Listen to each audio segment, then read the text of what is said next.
Hi everyone, I'm Whitney, the Nutrition Health Coach here at Living Health Integrative Medicine. And I'm Jess, the functional nutritionist.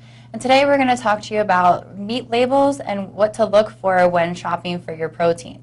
We recommend organic because we want to eliminate the exposure, or at least minimize the exposure that you're getting to chemicals and pesticides and herbicides.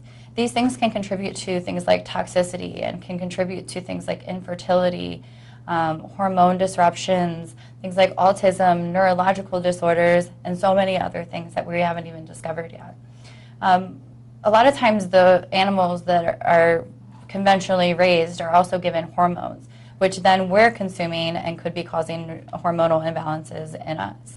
Feedlot animals are also often given antibiotics to be treated for illness, bacterial contamination and infections that they sometimes get from living in close quarters to each other or just unsanitary living conditions. Giving antibiotics to animals can also contribute to the development of resistant strains of bacteria that can create superbugs.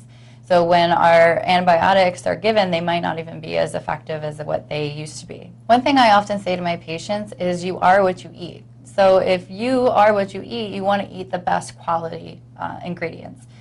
So there's actually one question that I get often is there a difference between grass-fed and grain-fed meats? Grass-fed and pasture-raised meats actually are shown to have 3 to 5 times more conjugated linoleic acid, or CLA, which can have anti-cancer effects. Grass-fed meat is also higher in anti-inflammatory omega-3 fatty acids. They're also higher in vitamin A and beta-carotenoids, and also vitamin E. A lot of time grain-fed animals are given genetically modified grains like corn and soy, and those grains are actually not natural for cows to consume. We recommend buying wild-caught fish over farm-raised, and one of the reasons is that they actually contain higher nutrient value, they have higher omega-6 fatty acids as well, and they have lower levels of contaminants. Farm and raised fish also have higher levels of PCBs and toxins. Toxins are actually stored in the fats, and when you think of fish like salmon, they're high fats, they have high omega-3s, and they get stored in those fats. For instance, farm-raised salmon actually have to be injected with food coloring. So when it comes to purchasing your proteins, well, especially the beef, so any of your beef, lamb, bison, so the red meats, there's a couple different things you want to look for. You're going to see either 100% grass-fed, grass-finished, or you're going to see just grass-fed. So what these mean. 100% grass-fed means that the animal was pastured and free-range. So they were, from start to finish, they were able to eat grass. Grass-finished pretty much means the same thing.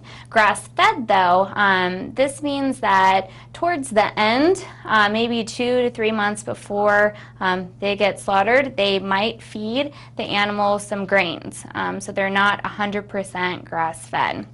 They'll do this just to kind of plump them up before they slaughter them.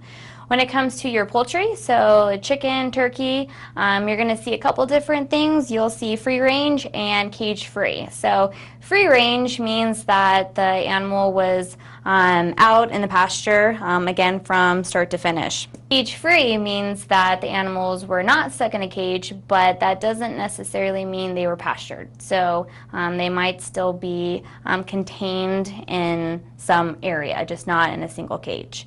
Another one you'll see on the label is natural. So natural, according to the USDA, their definition is that this is a product containing no artificial ingredients or preservatives. However, they may contain antibiotics, growth hormones, or other chemicals. They're also minimally processed. So overall, natural isn't the best thing to look for because it doesn't mean a whole lot. So the other label you might see is no nitrates or nitrates added. So this is for your processed meats like your lunch meats, hot dogs, bacon. You also want to look for uncured. So we don't want any of those preservatives added. You may see some natural occurring nitrates though, which can come from things like celery powder. According to the EWG, or Environmental Working Group, there's actually a gold standard of different certifications that you want to look for when purchasing your meat. The one that we're all really familiar with is USDA organic. USDA organic labeling means that a product must contain at least 95% organic ingredients. This is actually a little bit different than 100% organic. With the organic label, it means that the animals or the products were only fed an organic diet, meaning a herbicide and pesticide-free diet, and also a non-genetically modified diet. The animals must have had access to fresh air, direct sunlight, no antibiotics are allowed, and they must have a USDA label.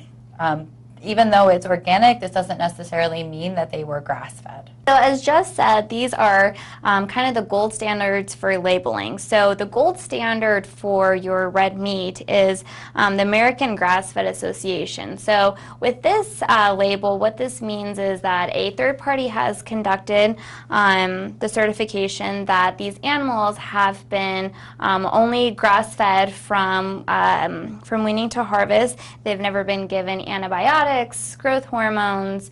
They've never been caged. They've been able to just be free out on the land, again, from weaning to harvest. So the gold standard for your red meat.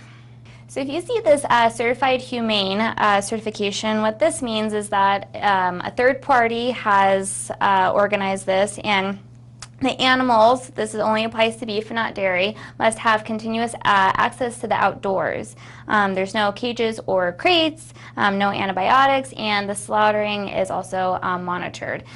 This one, though, the animals may have been fed genetically modified food. Another important label to look for comes from the Global Animal Partnership. This is a really great label because it comes from a nonprofit organization that consists of farmers, scientists, retailers, manufacturers, and even animal advocates. So the Global Animal Partnership uses a 5-step system for their labeling, and step 5 is like the best. It's animal-centered. The animal has lived its entire life on the same farm, down to step 1, where there's no cages, no crates, no crowding, but it doesn't necessarily mean that they were given access to the outdoors or pastured or even spent their entire life on the same farm. If you see the American Welfare Approved certification, this is talking about how humanely the animals were treated.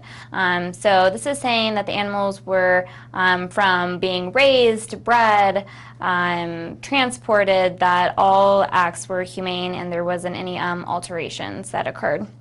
This doesn't mean, though, that the animals were fed appropriately, so they might have been fed genetically modified food. If you see the Food Alliance certification, grass-fed certification, this means that the animals were outdoor or pastured, they were grass-fed, and they weren't fed any grains. They may have been fed genetically modified foods, but there's no antibiotics, and there is no auditing for the slaughtering. When it comes to your fish or seafood, we recommend wild caught. But wild caught actually has no FDA definition, and they don't perform any inspections to verify. So the gold standard for your fish and your seafood is actually the Marine Stewardship Council. This certifies that your fish was wild caught, and they actually have to ensure sustainability of those fish and require traceability from when it's caught till it ends up on in the store into your plate. These fish were also not given any antibiotics or growth hormones. Another really important, interesting fact is that if it's labeled organic seafood, it doesn't necessarily mean that it was raised organically and given organic food. This can even apply to farmed seafood. At the end of the day, it's important to know where your food is coming from. So one thing that I recommend to my patients is to visit your local farmers markets or even your farms and become a part of a CSA or community-supported agriculture so that you can talk to the farmer about where those foods are coming from, how those animals have been raised. Organic certification can be really expensive, so sometimes small farms actually use sustainable organic processes in their farming but choose not to get the certification due to the cost. Yeah, and you can visit www.localharvest.org and look for local farmers markets in the area. So you can go talk to the farmers and again see if the local meat is organic.